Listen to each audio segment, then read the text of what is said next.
नमस्कार। मैं शिफाली सुरभि नवचेतना के फेसबुक पेज से आप सभी दर्शकों का हार्दिक स्वागत और अभिनंदन करती हूँ। आज का कार्यक्रम का हमारा विषय है कृषि अध्यादेश 2020 अहित हित या अहित। इस विषय पे चर्चा करने के लिए, संवाद करने के लिए मेरे साथ जुड़े हैं अतिथि Ashok Walian, chairman peasant welfare association Muzaffarnagar, Uttar Pradesh. बहुत बहुत स्वागत है सर आपका कार्यक्रम में। नमस्कार जी। नमस्कार सर। नवरात्रि की आपको बहुत बहुत शुभकामनाएं। आपको भी बहुत बहुत शुभकामनाएं शेफाली जी। जी जी सर। सर, कृषि अध्यादेश 2020, इसमें 3 एक्ट हैं, पारित हुआ है। इसके कृषि अध्यादेश का विरोध क्यों हो रहा है? सबसे पहला सवाल। देखिए शेफाली जी, जब भी कभी समाज में या किसी व्यवसाय में सरकार बदलाव करती है तो जरूरी नहीं कि सभी लोग उसको समर्थन करें। बहुत सारे लोग तो सियासत में अपने राजनीतिक कारणों से उसका विरोध करते हैं। बहुत सारे लोग, उनको गुमराह किया जाता है, वो उस वजह से उसका विरोध करते हैं। बहुत सारे लोग भ्रम की स्थिति में रहते हैं या भ्रमित हो जाते हैं, वो इसलिए विरोध करते हैं। ये जो 3 बिल आए हैं शेफाली जी, मैं संसद के दोनों सदनों में इनकी बहस को सुना, लोकसभा में भी राज्यसभा में भी। जी सर। बहुत कम सांसद ऐसे थे जिन्होंने इस बिल के किसी भी धारा में विरोध किया हो। वो ये समझो कि बहुत कम लोग थे। आज तक किसी ने ये नहीं बताया कि इन 3 बिलों में ये सेक्शन किसान के विरोध में जाता है और किसान को इसका विरोध करना चाहिए। तो मैं नहीं समझा कि ये हो रहा है कि हम लोग, देखो कोई भी जब बिल आता है संसद में आता है तो उसकी धाराएं होती हैं, उन धाराओं को बिल्कुल और एक एक धारा को देखा जाता है कि इसमें से कौन सी धाराएं ऐसी हैं जो फार्मर्स के लिए, किसान के लिए विरोध में जाती हैं। तो फिर विपक्ष का काम है कि उन धाराओं पर सरकार को कहा जाए कि ये धाराएं किसान के हित में नहीं, आप इनको हटाइए या इनको बदलिए, आप इनको जो है। तो ऐसा कोई नहीं हुआ केवल ये कहने से कि भाई ईस्ट इंडिया कंपनी आ जाएंगी, दोबारा से गुलाम हो जाएगा किसान। ये मैं समझता हूँ कि जिसने बिल का अध्ययन किया है और जिसने इस बिल को बिना राजनीतिक कारणों के इसका विश्लेषण किया है, तो मैं समझता हूँ कि ये बिल पर जो विरोध हो रहा है ये अनावश्यक है और जो राजनीतिक रही है कि किसान के हित या अहित को देखकर कर रही है। इसमें सर आपने बहुत अच्छी बात समझाई है कि पहले एक्ट को पढ़ना चाहिए। बिना पढ़े कुछ हमें बोलने का भी कुछ समझ में नहीं आता कि हम क्या बोल पा रहे हैं, इसलिए पढ़ना बहुत आवश्यक है किसी भी एक्ट को या किसी भी बातों को। अभी एक्ट की हम बात कर रहे हैं, तो इस एक्ट में दरअसल है क्या सर, ये समझाइए दर्शकों को। देखिए, ये 3 कृषि से संबंधित 3 बिल जो अब कानून बन गए हैं वो संसद में पेश किए गए थे। उसमें एक था कृषि उत्पादन, व्यापार और वाणिज्य को लेकर, यानी कि सेंट्रल है। देखिए कृषि क्या है, कृषि देश में संविधान की राज्यों की सूची का विषय है जी। में 3 तरह की सूची है सुरभि जी हमारे यहाँ। एक है कि उस पर केंद्र सरकार कानून बना सकती है, एक है कि राज्य सरकार कानून बना सकती है, वो राज्यों के विषय होते हैं। जिसमें केंद्र कानून बनाता है वो केंद्र के विषय होते हैं। एक होती है समवर्ती सूची, जिसमें केंद्र और राज्य दोनों कानून बना सकते हैं। तो कृषि तो विषय है राज्यों का, लेकिन विपणन जो है वो केंद्र सरकार के अधीन है, यानी कि व्यापार, विपणन किसी भी चीजों का व्यापार करना। तो उस अधिकार के तहत सरकार बिल लाई थी व्यापार और विपणन को लेकर। केंद्र सरकार का ये मानना था कि अब तक भारत में किसानों के पास केवल एक ही रास्ता है कि वो अपनी फसल को ले जाकर जहां सरकारों ने मंडी स्थापित की है और उस मंडी का जो नोटिफाइड एरिया है उसके अंदर लेकर बेच सकता है। तो सरकार ने ये सोचा कि किसान को एक विकल्प दूसरा दिया जाना चाहिए। विरोध क्यों है इसका? हम एक एक कानून पर अगर बात करें कि भाई मंडी, हालांकि बिहार एक ऐसा राज्य है जिसने कई साल पहले मंडी एक्ट को खत्म कर दिया था। देखिए, जब मंडी राज्यों का विषय है और मंडी में टैक्स लगता है और इस केंद्र सरकार के विपणन और व्यापार कानून में बाहर खरीद और बेच पर कोई टैक्स नहीं है, तो राज्य सरकारें भी, भारत में जीएसटी आ गया है। जीएसटी क्यों आया है कि एक देश में एक ही टैक्स लगेगा, हमें को अलग अलग टैक्सों में उलझा के नहीं रखना। तो राज्य चाहे तो मंडी के टैक्स को खत्म कर सकते हैं और वो जीएसटी में अपनी भागीदारी को, अपने शेयर को मांग सकते हैं। तो ये कहना कि भाई मंडी समाप्त हो जाएंगी, राज्यों का विषय है मंडी, वो मंडी को बेहतर सुविधा दें, मंडी से टैक्स फ्री करें। बहुत सरकारों ने टैक्स को कम भी किया है और बहुत सारी सरकारों ने बहुत सारी वस्तुओं पर टैक्स को खत्म भी किया है। अभी उत्तर प्रदेश में वर्तमान सरकार ने 45 फल और सब्जियों पर टैक्स खत्म किया है, जीरो टैक्स है। यानी कि मंडी के बाहर व्यापार करेंगे तब कोई टैक्स नहीं है केंद्र सरकार के कानून के आधार पर, और मंडी के अंदर अगर व्यापार करेंगे तो राज्य सरकार के आधार पर तब भी कोई टैक्स नहीं, क्योंकि राज्य सरकार ने टैक्स को फ्री कर दिया है। तो एक तो ये हो गया कि किसान को विकल्प मिल गया। दूसरा कहते हैं इसी कानून के विरोध में कि एमएसपी को खत्म कर देगी सरकार। देखिए किसानों किसानों की समस्याएं एमएसपी को लेके इन 3 कानूनों से पहले भी थी और एमएसपी को लेकर आज भी है समस्या। इनका एमएसपी का कोई मतलब नहीं। न्यूनतम समर्थन मूल्य केंद्र सरकार 23 फसलों के तय करती है। उन 23 फसलों में सरकार मुख्य रूप से धान खरीदती है, गेहूं खरीदती है और मोटे अनाज खरीदती है। अब जब कुछ सालों से मोटे अनाज को खरीदने का काम भी शुरू किया है, या कुछ दालें, तिलहन और दलहन को खरीदती है केंद्र सरकार। लेकिन जो मुख्य रूप से भारत में फसल खरीदती है वो 2 ही है, गेहूं और धान, क्योंकि इनको सार्वजनिक वितरण प्रणाली के माध्यम से गरीबों को बहुत बड़े, तो इसलिए एमएसपी तो हमारी किसान की भारत के तब भी थी, वो आज भी है, क्योंकि एमएसपी पर किसान चाहता है कि हमें गारंटी मिले। तो उसका इन कोई संबंध नहीं है। न्यूनतम समर्थन मूल्य पर 23 फसलें उसी रेट से कम न बिके, इसका कानून पहले भी मांग थी। इन कानूनों के आने के बाद किसानों की ये मांग है। तो मैं अपने किसानों से ये कहना चाहता हूं कि जब हमारी पहले भी ये मांग थी कि न्यूनतम समर्थन मूल्य अर्थात एमएसपी से नीचे उसकी फसल की खरीद और बिक्री नहीं होनी चाहिए, तो फिर इन 3 बिलों के बाद भी हमारी यही मांग है कि न्यूनतम समर्थन मूल्य अर्थात एमएसपी से नीचे हमारी खरीद और बिक्री नहीं होनी चाहिए। तो इसका मतलब साफ है कि इन बिलों से तो एक तो हो गया हमारा ये, मैं इसकी सारी भ्रांति आपके माध्यम से दूर करना चाहता हूं कि बिल्कुल एक बेहतर विकल्प मिल गया है कि वो मंडी के साथ साथ व्यापारी उसके घर जाएगा, उसके खेत में जाएगा और फसल को वहां से खरीदेगा, वहां उसका सौदा करेगा। दूसरा है शेफाली जी, सेवा करार का। पहले कीमत तय होगी और फिर हम करार करेंगे कि मैं आपकी भूमि पर जो जिस चीज को भी मैं, व्यापारी या कंपनी जिस चीज की भी फसल किसान से कहेगी कि हम और आप एक बीच में करार करते हैं, ये उसका मूल्य होगा। और अगर बाजार में कल उस वस्तु का, उस फसल की उपज का मूल्य उससे नीचे आता है, तब भी जो करार में तय मूल्य है वही मिलेगा। किसान कभी भी इस कानून के माध्यम से किसान कभी भी करार से हट सकता है, उसको कोई जुर्माना नहीं देना होगा। मैं यही तो कहूँ शेफाली जी कि किसी ने कानून को पढ़ा ही नहीं, और अगर व्यापारी हटेगा व्यापारी को जुर्माना देना पड़ेगा।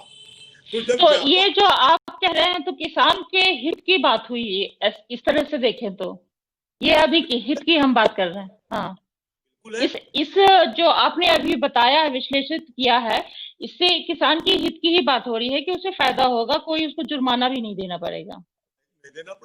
और अगर फसल के रेट है जो उसने करार किया है कंपनी के साथ में, व्यक्ति के साथ में, फर्म के साथ में, और अगर मार्केट रेट उससे ज्यादा होता है, सपोज आलू का रेट 8 रुपए तय किया कि भाई मैं 8 रुपए किलो आपसे आलू खरीदूंगा जब फसल तैयार हो जाएगी, ये करार होगा, और कल मार्केट में रेट हो गया 10 रुपए का, तो जो 2 रुपए बढ़ा हुआ है कंपनी के और किसान के बीच में बोनस के आधार पर वो बटेगा। वो भी चीजें पहले तय हो जाएंगी कि अगर रेट बढ़ेगा तो मैं आपको उसका बढ़े हुए रेट का इतने प्रतिशत मैं आपको दूंगा। तो इसकी प्रमाणिकता क्या होगी सर? कि कंपनी और किसान के बीच की जो ये सेतु का काम कौन करेगा, इस पे नजर कौन रखेगा, इसकी ऑनेस्टी क्या होगी सर? खाली जी, आपने ये बहुत सही बात उठाई वाकई कि देश का किसान, विपक्ष तो उनको बता नहीं रहा है बात, और किसान को बिल्कुल जानकारी नहीं है कि वो कैसे। हाँ जब कोई कानून बनता है तो कानून बनने के बाद में फिर उसके नियम बनते हैं, बिल्कुल नियम बनने के फिर उसके आधार पर सर्कुलर जारी होता है। ये देखो कि अभी केंद्र सरकार ने गाइडलाइन, ये गाइडलाइन है, ये केंद्र सरकार ने गाइडलाइन को किया है। इस गाइडलाइन के आधार पर स्टेट गवर्नमेंट नोडल अधिकारी तय करेगी। कुछ जब ये जून ऑर्डिनेंस आए थे, ये तीनों ऑर्डिनेंस आए थे जून में, और ये अब आके सितंबर में कानून बने हैं। तो ये मेरा इसमें ये है कि जब सरकार ने गाइडलाइन जारी कर दी, गाइडलाइन के आधार पर हर स्टेट गवर्नमेंट अपने नियमों के आधार पर जून में जब ऑर्डिनेंस आया था, डिप्टी डायरेक्टर एग्रीकल्चर को निगाह रखने के लिए नोडल अधिकारी बनाया गया था। यानी वो उसके सामने एग्रीमेंट होगा, वो ये देखेगा कि एग्रीमेंट में कोई चीज ऐसी तो नहीं है कि जो किसान के विरुद्ध जाती हो। और इस एक्ट में कर दिया गया है, करार वाले एक्ट में, कि कोई भी चीजें जो इस एक्ट से बाहर होंगी, यदि कोई कंपनी, फर्म या व्यक्ति किसान के साथ एग्रीमेंट में उस शर्त को डालता है तो वो शर्त शून्य होगी, अर्थात वो शर्त लागू नहीं होगी, वो शर्त मान्य नहीं होगी, भले वो करार में डालकर किसान ने उस पर हस्ताक्षर भी कर दी हो। तो ये शेफाली जी, आपने बहुत अच्छी बात, नजर कौन रखेगा? नजर की बिल्कुल एजेंसियां रखेंगे, एग्रीकल्चर एजेंसी है हर कानून। सर माफी चाहूंगी, कानून बन जाते हैं, हमारे देश की यही विडंबना है, बहुत सारे कानून बन जाते हैं, कागजों पे रहते हैं, जमीनी हकीकत कुछ और हो जाती है, जिसे लाभ होना चाहिए वो नहीं, कोई और लाभ उठा रहा होता है, और जो जिसके लिए कानून बने हैं उसे पता भी नहीं होता है कि मेरे लिए कानून क्या बने हुए हैं, और मुझे इसका लाभ कैसे होगा, और मैं इसका फायदा कैसे ले सकता हूँ, और मुझसे धोखाधड़ी कोई ना करे। जो कुछ कम पढ़े लिखे होते हैं उन्हें तो और भी समस्या होती है, ऐसे किसानों की हम बात कर रहे हैं, तो कैसे मदद कर सकते हैं उनकी, समझा के? अभी भी हमारे बहुत सारे किसान भाई देश में ऐसे हैं कि जिनको जानकारी का अभाव है, जिनके पास शिक्षा का अभाव है, और बहुत सारे लोग हैं जो गरीब भी हैं। इसीलिए तो सरकार ने एक एजेंसी बनाई है स्टेट में, और एसडीएम को भी उसका जिम्मेदार बना है, सब रीजनल मजिस्ट्रेट को भी उसका जिम्मेदार बना है कि वो देखे कि किसान के साथ में कोई चीज नहीं हुई, अगर होगी फिर भी धोखाधड़ी, नाइंसाफी ना हो रही हो जी, नाइंसाफी ना हो जाए। हाँ, अगर कहीं धोखाधड़ी इसके बावजूद भी होती है तो उसके लिए भारत में कानून है, ये करार इसीलिए एक्ट बना है कि इसके आधार पर व्यापारी के खिलाफ, कंपनी के खिलाफ फिर कार्रवाई होगी, जुर्माना भी है और जेल भी है। बिल्कुल सही, जुर्माना और जेल होगी, और कानून का डर होना जरूरी है, क्योंकि कानून सख्त होगा और सख्ती से पालन किया जाएगा, ईमानदारी के साथ पालन किया जाएगा, और इस पे हर तरह से नजर रखने वाले भी ईमानदार होने चाहिए, तभी हमारी जो तस्वीर है और दशा है, वह हालात हैं, वो सुधार होंगे, सुधरेंगे।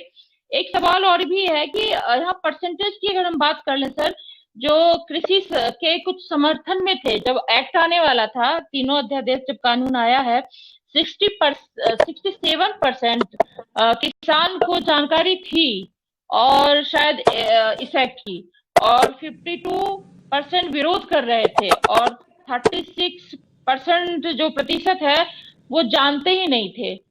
तो ये कुछ उपाहों की स्थिति है। सरकार ने क्या जागरूकता नहीं दिया, या पहले से सभी को साथ में नहीं लिया, तो मतलब ये विरोध हुआ, बहुत सारे विरोध प्रदर्शन हुए, सड़कों पे लाठियां भांजी गई, तमाम चीजें हमने देखी है मीडिया में। तो इसके लिए क्या ऐसा नहीं होना चाहिए था, जब सरकार भले के लिए सोच रही है, हित की बात कर रही है किसानों की, तो ये सब ना हो, इसकी भी उन्हें सुध लेनी चाहिए थी। और इतने परसेंटेज की जो मैंने अभी बात की है, तो ऐसा क्यों है? कुछ तो 36% नहीं जानते थे, तो इन्हें विश्वास में लेना चाहिए था, इनको जागरूक करना था, समझाना चाहिए था, ये कार्य कुछ अधूरा सा नहीं लगता है सर? देखिए शेफाली जी, आप बिल्कुल आपने ठीक कहा कि शायद हमारा लिंक कट गया है। नहीं, मैं सुन रही हूँ सर।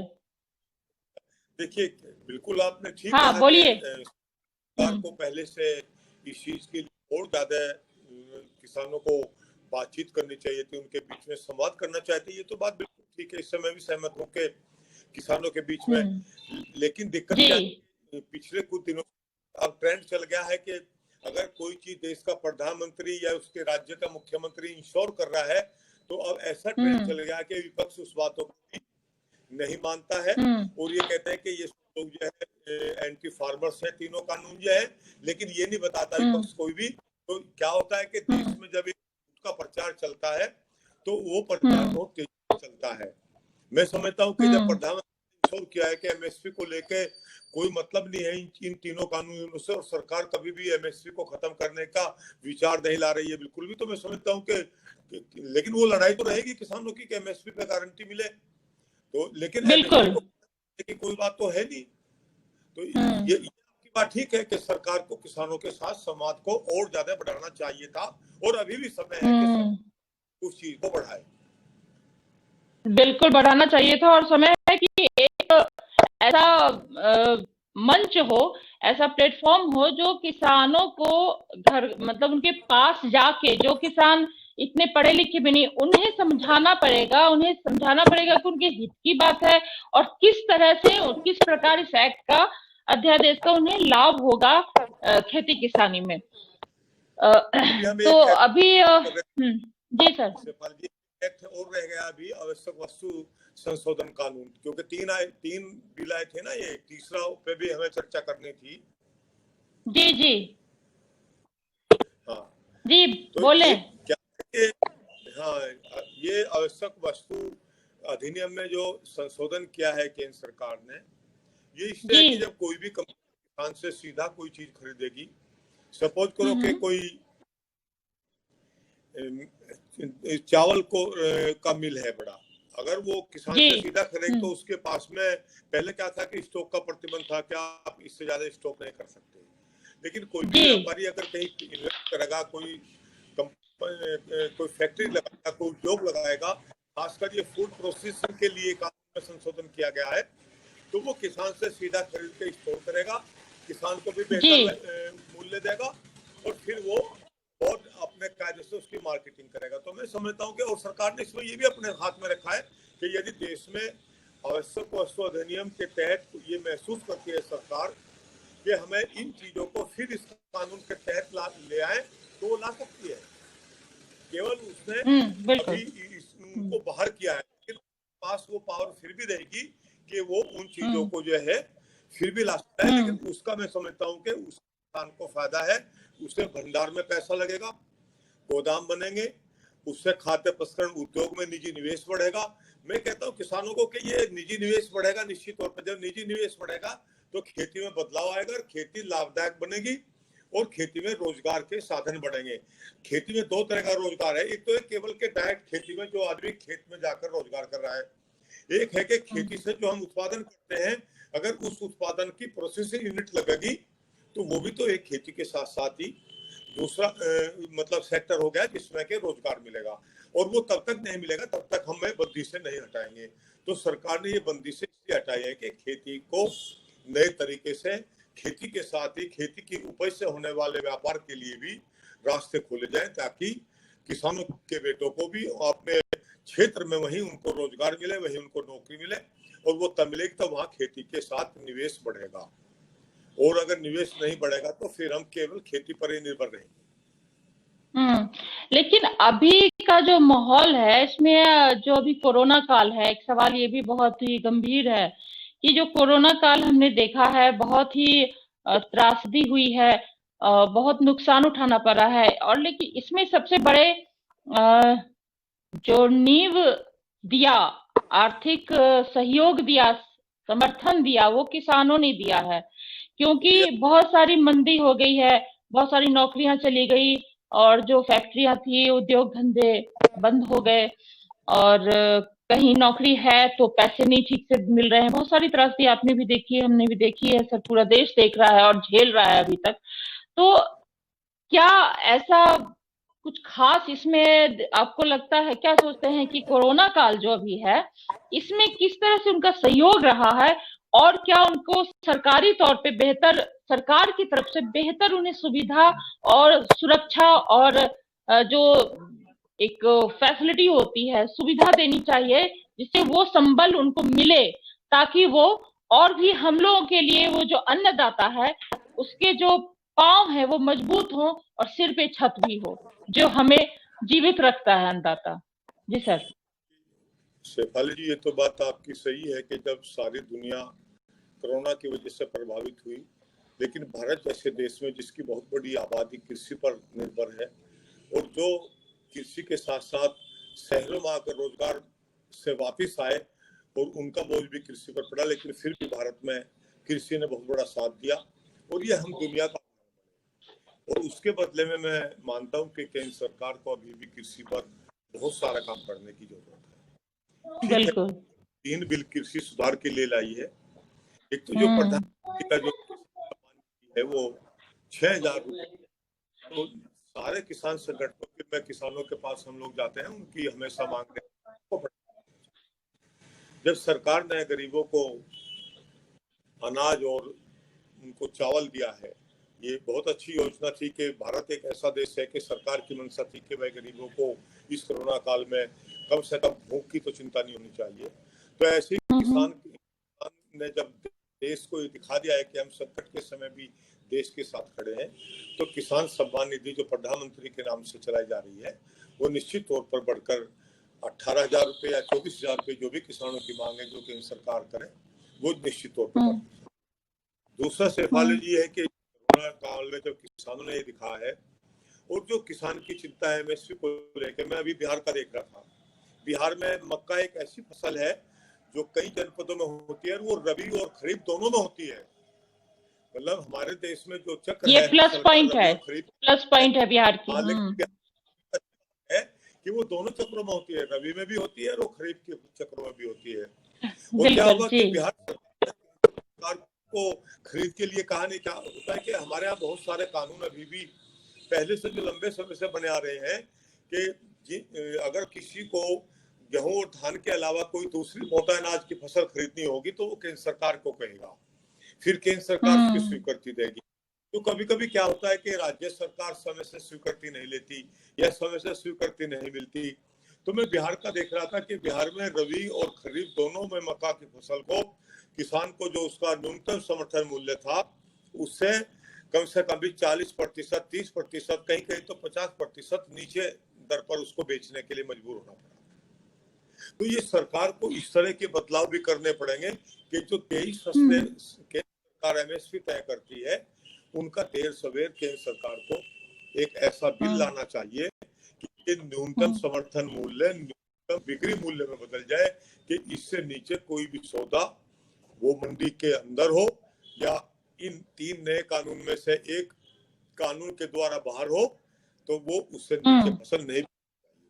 तो तब हम समझेंगे कि वाकई जिस तरह कोरोना काल में किसानों ने देश का साथ दिया है और दुनिया को दिखाया है कि भारत विशाल आबादी को भी भूख से नहीं मरने देगा, तो केंद्र सरकार को भी इस बारे में सोचना चाहिए कि जब वो सुधार बिल्कुल आ रही है तो इस सुधार के कार्यक्रम को भी आगे बढ़ाए।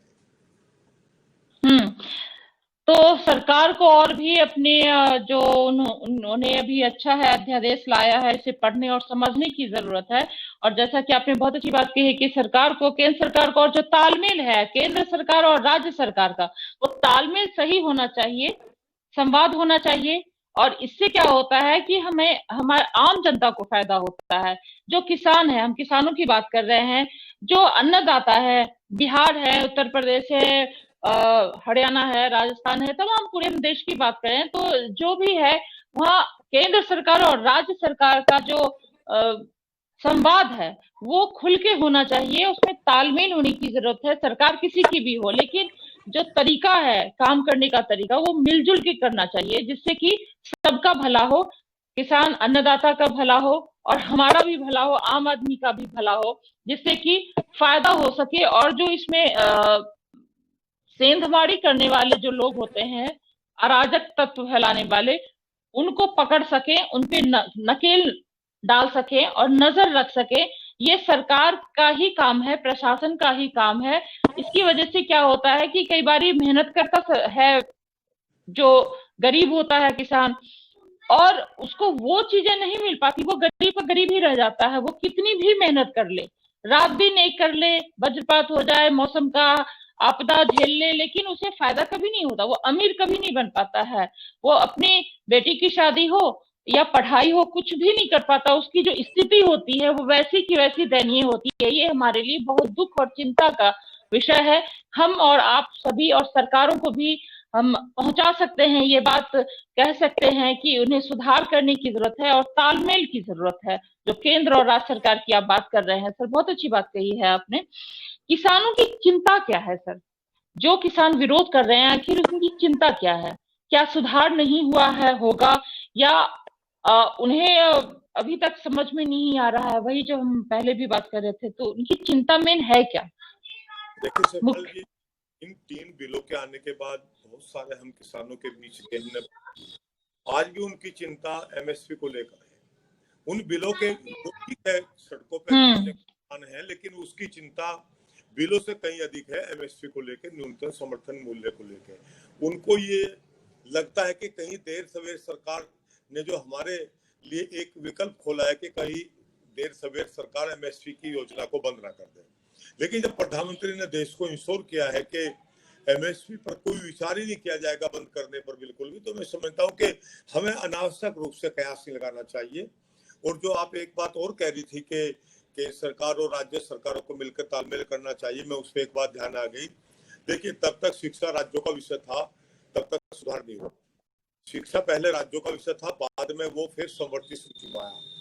हम लोगों की मांग है कि कृषि को भी समवर्ती सूची में लाया जाए। समवर्ती सूची में लाने से क्या होगा कि केंद्र सरकार फिर कोई भी कानून बना सकती है और वो फिर पूरे देश में लागू होगा।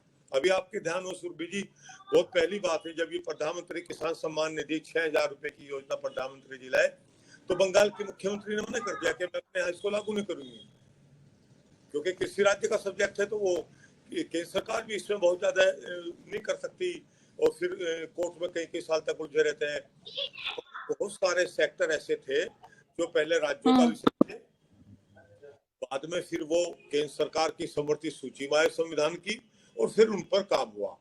अभी क्या था कि केंद्र सरकार ने, इससे पहली जो सरकार थी कांग्रेस की, इसने भी पूरे देश में राज्यों को मॉडल कृषि कानून भेजा था कि भाई आप लोग कृषि में ये सुधार, मंडी में ये सुधार करिए। किसी भी राज्य सरकार ने ध्यान नहीं दिया। मुश्किल से मैं समझता हूँ 1-2 राज्य सरकारों ने उस पर ध्यान दिया होगा।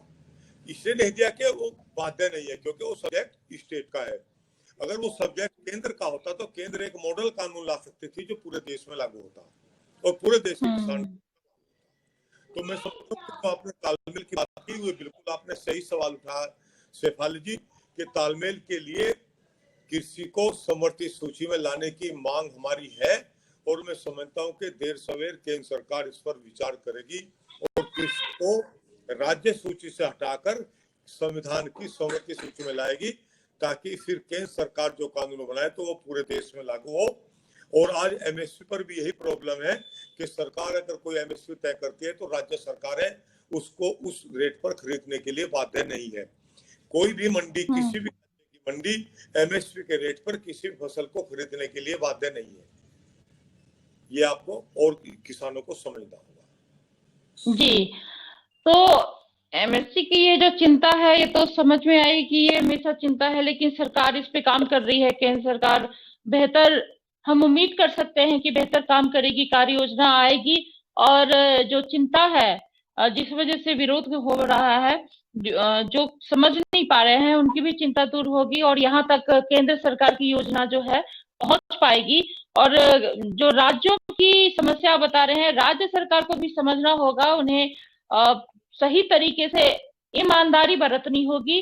सभी की बात मैं कर रही हूँ, मैं पूरे देश की बात कर रही हूँ, क्योंकि जब हमारा किसान सुदृढ़ होगा तभी हम सब सुदृढ़ होंगे, क्योंकि किसान एक अर्थव्यवस्था का, जीडीपी का बहुत ही मुख्य और मजबूत हमारा एक जरिया है। और इसमें नए नए जो प्रयोग हो रहे हैं, अच्छी बात है कि युवा भी आ रहे हैं, कई पढ़े लिखे युवा आ रहे हैं, बढ़ चढ़ कर भाग ले रहे हैं। और इसमें जो जैविक खेती की भी बात हो रही है, इसमें बहुत सारी चीजें हैं। अभी हमारे पास समय कम है, लेकिन हम फिर बात करेंगे इस पे। तो एक कार्यक्रम के अंत में, मतलब कम शब्दों में आप समझाना चाहेंगे कि जैविक खेती जो है और इसमें जो पढ़े लिखे युवा वर्ग है इससे कैसे, अभी जैसे बहुत सारी नौकरियां नहीं है, रोजगार की कमी है, इसमें किस तरह से इसको इनहेंस कर सकते हैं अपने नॉलेज को बढ़ाने के लिए, या जो ज्ञान की वृद्धि है, और वो सरकार क्या मदद कर सकती है, राज्य सरकार, केंद्र सरकार, और जो पढ़े लिखे युवा आ रहे हैं और उनके लिए और भी सपोर्ट क्या हो सकता है सरकारी तौर पर? देखिए, अभी एफपीओ एक योजना लाई है केंद्र सरकार। अभी प्रधानमंत्री जी ने भी कहा था कि हम देश में 10,000 एफपीओ का गठन करेंगे, फार्मर प्रोड्यूस ऑर्गेनाइजेशन, किसान उत्पादक संगठन। यानी कि हमारे जो बेरोजगार किसानों के बेटे हैं जो पढ़ लिख लिए, वो एक किसानों की कंपनी बना सकते हैं, वो व्यापार कर सकते हैं, वो उद्योग लगा सकते हैं, वो किसानों को इकट्ठा कर उनकी फसल को एक साथ ग्रेडिंग करने के बाद में मंडी में बेहतर दाम पर बेच सकते हैं। केंद्र सरकार उसमें निवेश करेगी, बिना गारंटी के निवेश करेगी, और 3 साल तक उनको प्रोफेशनल स्टाफ की पूरी सैलरी देगी।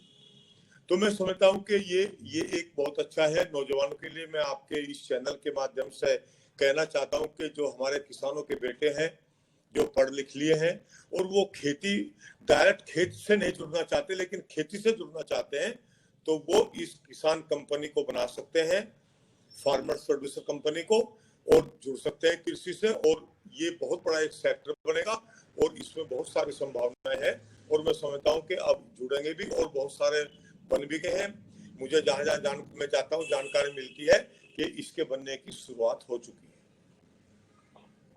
जी, हम किसानों की बात कर रहे हैं, तो चलते चलते आप समझाना चाहेंगे दर्शकों को कि जो ग्रामीण परिवेश है, बहुत ज्यादा पिछड़ा वर्ग है, ग्रामीण इलाका है, वहां के जो किसान है उनकी स्थिति के लिए सरकार की योजनाएं क्या हैं और किस तरह से उनको लाभ अभी मिल नहीं पा रहा है, कैसे इसकी पहुंच वहां तक हो पाएगी, इसके लिए क्या कुछ करना होगा, आवश्यक होगा सर? इसमें विपणन को क्या है कि भाई मंडी से बाहर जाकर खरीद फरोख्त, यदि जो आप शुरू में कहते कि यदि ईमानदारी से इस कानून को लागू किया गया तो निश्चित तौर पर कंपनी उस गरीब किसान के खेत तक जाएगी। अगर बेहतर ढंग से इसका इम्प्लीमेंट किया जाए बिल्कुल जाएगी। यदि राज्य सरकारों ने इसमें, क्योंकि करना क्या है, इसको करना राज्य सरकारों को है इसमें, अगर राज्य सरकार ने बेहतर किया तो लोग किसान के खेत तक जाएंगे चीजों को खरीदने, तब उस गरीब किसान को बेहतर मूल्य मिलेगा। तो मैं समझता हूं और जब किसानों के खेत में जब फसल लगी होती है सर, जो गरीब हैं, जो लोन लिए होते हैं, उनके साथ क्या होगा सर? उनको भी इतनी समझ में नहीं होती कि अब मैं क्या करूं। मतलब मैं उन पिछड़े वर्ग की दूर दराज के इलाकों की बात कर रही हूँ सर। हाँ, बिल्कुल ये विडम्बना है। मैं बहुत सारे जगह जहाँ दूर दराज के इलाके उनमें जाता हूँ कि जिनको न तो एमएसपी का पता, अगर हम एमएसपी के डाटा को उठाएं तो बहुत बड़ी संख्या ऐसी है जिसने एमएसपी पर आज तक अपनी फसल को बेचा ही नहीं, वो हमेशा बेचता है। आज जो पंजाब में अगर शेफाली हम बात करें मूवमेंट की, तो पंजाब और आधे हरियाणा का किसान आड़तियों के, बहुत सारे आड़तियों की चुंगल में फंसा हुआ है, क्योंकि वो उसको पैसा देते हैं ब्याह शादी पढ़ाई के लिए, फिर बाद में वो किसान मजबूर होता है कि वो केवल उन्हीं आड़तियों के पास अपनी फसल को लेकर जाएगा। तो इस आड़तियों के चंगुल से कैसे निकलेगा? एफपीओ के माध्यम से, जो ये नया कानूनों के जो एफपीओ क्या है कि जो किसान कंपनी बनेगी निश्चित तौर पर किसान के खेत तक जाएंगी। लेकिन देखना यह है कि अगर इस कानून में कोई कमी आती है तो तब विरोध करेंगे, तब इसके लागू करने में अगर कोई आती है। कानून अच्छा है लेकिन अगर मशीनरी ने बेहतर ढंग से लागू ना किया तो फिर लड़ाई, किसानों की लड़ाई जारी रहेगी। किसानों की लड़ाई जारी रहेगी। जो अन्नदाता हैं हमारे, वो उन्हें भी लड़ना पड़ता है अपने हक के लिए। विडंबना है। हम प्रार्थना करते हैं और हम आशा करते हैं, उम्मीद करते हैं कि आने वाले दिनों में सरकार, केंद्र सरकार और राज्य सरकारें, तमाम पूरे देश की हम बात कर रहे हैं कि किसानों के उस पिछड़े इलाके तक पहुंचे, उनकी सुविधा पहुंचे, वो कानून की बातें समझे और समझाने वाला भी ईमानदार हो, तभी उनका भला हो सकेगा और उनके आंसू पोंछ सकेगा। वो जो अपने परिवार में वो भी खुशियां मना पाएंगे उन बड़े किसानों की तरह जो उन्हें अभी तक नसीब नहीं होता है। हमारे इस कार्यक्रम का समय समाप्त हो रहा है। सर, आपने बहुत बहुत अच्छी बात कही है, बहुत कुछ समझाया है, एक्ट के बारे में समझाया है, तो आपका बहुत बहुत धन्यवाद। और मैं ये कहना चाहूंगी सर कि आने वाले दिनों में और भी हम इस कड़ी में बातें करेंगे। बहुत कम समय में इतनी बातों को करना समेटना संभव नहीं है। तो नवचेतना पे आने के लिए और हमसे बात करने के लिए, खेती किसानी के लिए, किसानों के हक की बातें करने और कानून की बातें, एक्ट वगैरह समझाने के लिए आपका बहुत बहुत धन्यवाद। तमाम जुड़े दर्शकों का भी बहुत बहुत धन्यवाद। नमस्कार। नमस्कार, आपका भी बहुत बहुत धन्यवाद शेफाली जी इस प्रोग्राम का आयोजित करने के लिए। नमस्कार। थैंक यू, धन्यवाद सर।